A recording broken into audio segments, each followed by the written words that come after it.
Antron batteries. The calm before the storm for Antron Brown and Steve Torrance. They each wish each other a safe pass before they match up head-to-head as round number 2 is upon us here in Norwalk. The first pair will feature Troy Buff and Pat Dakin with lane choice going to number 13 qualifier.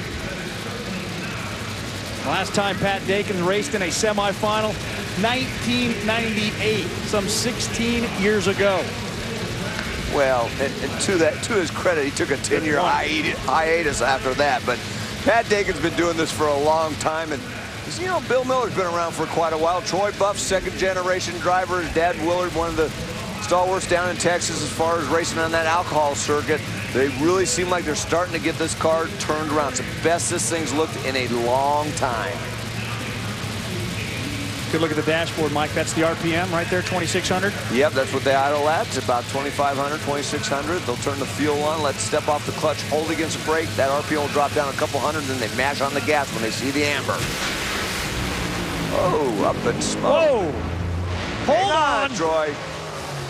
Woo. You can't get much closer to turning a top fuel car over than Troy Buff just did, but he kept it off the wall and has it on all fours and has a round win. And remember, if you cross the center line or hit the wall before the finish, it's automatic disqualification. Troy got awfully sideways there, and that second one, it did drift. The second move did drift pretty far over towards the wall. Right there, watch that. Whoop. He still had a few feet. Second career semi for Troy Buff.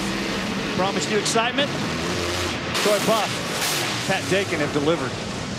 Take a look at that Ultramo here as this thing is drifting sideways, spinning the tires. And the one thing about a top fuel drags, you're making 10,000 horsepower. You want to make sure that front end's squared up before you get on the throttle again. Otherwise, it just kind of rotates around again.